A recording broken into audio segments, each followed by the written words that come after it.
JK పేన్నార్ యాజమాన్యం మొండి వైఖరి వీడాలని హెచ్ఎంఎస్ యూనియన్ నాయకులు డిమాండ్ చేశారు. కార్మికులను నట్టేట ముంచే విధంగా తీసుకుంటున్న నిర్ణయాలు దారుణమని ఆరోపించారు. జేకే పేన్నార్ యాజమాన్యం కార్మికుల పట్ల అనుసరిస్తున్న వైఖరిపై హెచ్ఎంఎస్ యూనియన్ తీవ్ర ఆగ్రహం వ్యక్తం చేసింది. కార్మికులతో చేసుకున్న అగ్రిమెంట్ కార్మికులను ఆగం చేసే విధంగా ఉందని యూనియన్ నాయకుడు కాజా మొయినుద్దీన్ విమర్శించారు. 16,000 రూపాయల అగ్రిమెంట్ కు డిమాండ్ చేస్తే కేవలం 9,500 మాత్రమే ఇస్తామనడం దారుణమన్నారు. కార్మికులను నట్టేట ముంచే ఉద్దేశంతోనే యాజమాన్యం యంత్రాలను తరలిస్తోందని ఆరోపించారు. కార్మికులు విధుల్లో పాల్గొని ఉత్పత్తి ఇస్తామంటున్నా కూడా యంత్రాల తరలింపు కొనసాగించడం కార్మిక వ్యతిరేక చర్యగా పేర్కొన్నారు. యాజమాన్యం వెంటనే మొండి వైఖరి వీడి కార్మికుల సమస్యలను పరిష్కరించాలని డిమాండ్ చేశారు. నేను జేకే కంపెనీలో 20 సంవత్సరాల నుంచి పనిచేస్తున్నాం సార్. మేము గొంతమ్మ కోరికలు కొడతలేం సార్. మా ఒక న్యాయమైన కోరిక ఏంటంటే అయిన అగ్రిమెంట్ల మీదకి వెళ్ళి జరుగుతున్న దానికి అనుభవం ఉన్న లీడర్లు ఉన్నారు. వాళ్ళకు మేము ఎప్పుడు కానీ వాళ్ళ అనుకూలంగా మేము ప్రతి మాటను గౌరవిస్తున్నాం. ఆ గౌరవాన్ని ముందుకు తీసుకుపోతున్నాం. యాజమాన్యం కడుపు కాల్చుకోండి సార్. ఒకరోజు ఉపవాసం ఉండి సార్ మా కష్టాన్ని గుర్తించండి, మా భవిష్యత్తు మీ చేతిలో ఉంది, మీకు భార్య పిల్లలు ఎట్లనో మాకు కూడా అట్లాగే సార్. మాకు ధర్మం ఒకటి, మాకు ధర్మమైన ఒక వేతనం చేసి 10 మంది మా కుటుంబాలు మీ పేరు చెప్పుకునేటట్టు మాకు ఇవ్వండి అని మేము ఎంతో విధంగా మా లీడర్ని, మా మేనేజ్మెంట్ని మేము వాళ్ళని కూడా అడగడం జరిగింది. లీడర్ మాకు పూర్తి సపోర్ట్ ఉన్నది. యాజమాన్యం యూనియన్ అని మాకు సపోర్ట్ ఉన్నా యూనియన్కి వాళ్ళు సపోర్ట్ చేయకపోవడం వలన మాకు చాలా ఇబ్బందులు. అంటే ఇప్పుడు ఈ రోజులు ఏంది సార్, ఒక సంవత్సరం పీరియడ్ చదువు పోతే చదువు వస్తుందా మేము అదే అడుగుతున్నాం. మా బాధలని ఒక విన్నవం రూపంగా ప్రతి రూపంగా వాళ్ళకి ముందుకు తీసుకుపోయినాం. కానీ ఆ బాధని అన్న కాన్సెప్ట్ని వాళ్ళు మర్చిపోయారు. ఇక్కడ మేము అన్న అహంకారం ఎందుకు సార్? అహంకారం అనేది పనిచేయదు కదా. ఒక భవిష్యత్తు అనేది పనిచేస్తుంది. ఇక్కడ పని ముఖ్యం. కార్మికుడు సంతోషంగా ఉంటే యాజమాన్యం సంతోషంగా ఉంటుంది, యాజమాన్యం సంతోషంగా ఉంటే వ్యవస్థ బాగుంటుంది, యూనిటీ బాగుంటుంది. ఎన్నో విధాలుగా మనందరం భవిష్యత్తును కావాలి. ఇక్కడ భవిష్యత్తు గురించి అడుగుతున్నాం. భవిష్యత్తు అనేది ఎక్కడుంది? యూనియన్ వాళ్ళు చెప్పిన వారికి వెళ్ళి భవిష్యత్తు కావాలి. ఇటువంటి వేతనం మేము కొంతమ్మ కోరికలు ఎప్పుడు అడగలేము సార్. మాకు కావాల్సింది బస్సు ఫెసిలిటీ అడగలేము, ఒకటి మాకు క్వార్టర్స్లు అడగలేము, ఇల్లు కట్టి మళ్ళీ అడగలేము, ఏమీ అడగలేము సార్. మాకు కావాల్సింది పొట్ట తిట్ట బట్ట సార్. దీనికి కూడా మా కష్టాలా సార్? మేము ఎక్కడ పోతున్నాం? మా యువత, మా పిల్లల భవిష్యత్తు. ఈరోజు నా వయసుకు నేను ఎంతో కష్టపడుతున్నాను. కానీ నా పిల్లోడు ఏం చదువుతాడు? 10th క్లాస్ ఉంటే ఉద్యోగం వస్తుందా సార్? ఒక్క కోటికే అడుగుతున్నాం సార్.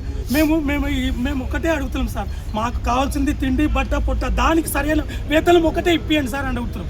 మేము కూడా యాజమాన్యం జరిగినప్పుడల్లా సార్ మాకు యూనియన్ మీకు సపోర్ట్ చేయండి, తొందరగా చేయండి అని 3 సంవత్సరాలు ఉన్న 4 సంవత్సరాలు ఉన్నాను, 1 సంవత్సరం తగ్గించిన సంతోషం అని ఎన్నో విధాలుగా అడిగినాం సార్. నాలాంటి చాలామంది ఉన్నారు సార్ యూనియన్ మన ఎంప్లాయీస్. వాళ్ళని కూడా ఫీడ్బ్యాక్ కూడా మీరు తీసుకోవాల్సిందిగా మీడియా ద్వారా నేను విజ్ఞప్తి. సెప్టెంబర్ 1 నుంచి మా వేతన ఒప్పందం స్టార్ట్ అయ్యింది, ఎఫెక్ట్ ఉంది. 6 months బిఫోర్ మేము డిమాండ్ నోటీస్ ఇవ్వడం జరిగింది మేనేజ్మెంట్కి. ఇచ్చిన తర్వాత కూడా వాళ్ళు నెలకు ఒక మీటింగ్ పెట్టి కాలయాపన చేయడం జరిగింది. ఇప్పుడు లాస్ట్ వీక్ తీసుకొచ్చి ఇప్పుడు 3 నెలలు అయింది. ఇప్పుడు వచ్చి డీసీఎల్ చెప్పి మేము చెప్పింది కదా, మేము 15,000 16,000 దగ్గర ఉన్నాం మేము. అయినా కానీ దిగి వచ్చి కూడా డీసీఎల్ చెప్తే, మా ఫిగర్ కూడా కాదు, డీసీఎల్ చెప్తే ఆ ఫిగర్ కూడా వాళ్ళు ముంగడు రావడం లేదు. రాకుండా మళ్ళీ ఏం చేశారంటే ఈరోజు చేసుకోండి, లేకుంటే మేము ఏదేసి ఇయ్యము, పీరియడ్ ఇయ్యము అనే రకంగా వాళ్ళు మేనేజ్మెంట్ చెప్పడం, అది యూనియన్కి చెప్పకుండా మళ్ళీ ఎంప్లాయీస్లో పోయి చెప్పడం జరుగుతుంది. ఇక్కడ నుంచి మిషన్ కూడా లిఫ్ట్ చేస్తున్నారు. ఎందుకంటే మేము పని చేస్తూ రెడీ ఉన్నాం. మనకు 4 సంవత్సరాలు ఈ పట్టణించరు ప్రాంతాలు మేనేజ్మెంట్ ఇక్కడ నుంచి వేరే ప్లాంట్ తీసుకుపోతుంది. ఒక మిషన్ అయితే తీసుకున్నారు. మేమేంటంటే మేము పని చేయడం రెడీ ఉన్నాము, మీరు మిషన్ లిఫ్ట్ చేయ అవసరం లేదు. మీరు మన వేతన ఒప్పందం ఏముందో అది మీరు చేయండి అని అడుగుతున్నాం. మేము రెడీ ఉన్నాం అంటున్నాం. ఇప్పుడు మాకు 9-5 అని మాకు 9-2 వరకు చెప్పారు వాళ్ళు. ఇప్పుడు ఎంప్లాయీస్ దగ్గర పోయి అంటే డీసీఎల్ 9-5 వరకు చేయండి అని అడిగాడు. దానికి 9-5 ఇయ్యం రెడీ ఉన్నాం. పీరియడ్ కానీ ఏరియాస్ కానీ ఇయ్యమనే రకంగా ఎంప్లాయీస్ దగ్గర చెప్పడం జరిగింది. చెప్పి మిషన్ మూవ్ చేస్తున్నారు. కాబట్టి మేము మిషన్ మూవ్ చేయొద్దు, మాది అగ్రిమెంట్ అయ్యే వరకు మీరు మిషన్ అనేసి మేము ఎంప్లాయీస్ తరఫు నుంచి డిమాండ్ చేస్తున్నాం, వాళ్ళకి చెప్తున్నాం. కాబట్టి కావాలనే ఉద్దేశంతో మేనేజ్మెంట్ ఈ విధంగా ఎంప్లాయీస్ పొట్టగొట్టు ప్రయత్నం చేస్తుంది. 2017లో అగ్రిమెంట్ మేమే చేసాం. HMS union Narayana Reddy minister ఉన్నప్పుడు చేసినాము. 2,300 పెరిగింది అగ్రిమెంట్లో. లాస్ట్ 21లో అగ్రిమెంట్ అయ్యింది. దాంట్లో 1000 కరోనా ఉంది అని అగ్రిమెంట్ కాపీ రాసి 2300 పెంచకుండా 1000 రూపాయలు పెంచడం జరిగింది. దానికి కూడా ఎంప్లాయీస్ ఒప్పుకున్నారు. కానీ ఈ అగ్రిమెంట్ చేయండి, మీరు ఆ లెవెల్లో తీసుకురండి అనే రకంగా మేము అడిగితే వాళ్ళు ముంగడు రావడం లేదు. సరే ఏదో ఒకటి చేసుకుందాం అనే ఉద్దేశంతో మేము ముంగడు పోతే డీసీఎల్ చెప్పిన దానికి కూడా మేము ఒప్పుకున్నప్పుడు ఓకే అన్నాం. కానీ అది కూడా కాదని ఈరోజు అది టైం గడిపి ఈరోజు లాస్ట్ రోజు పీరియడ్ ఇయ్యం, మీకు ఏరియల్స్ ఇయ్యము అని చెప్పడం జరుగుతుంది మేనేజ్మెంట్. కాబట్టి మేము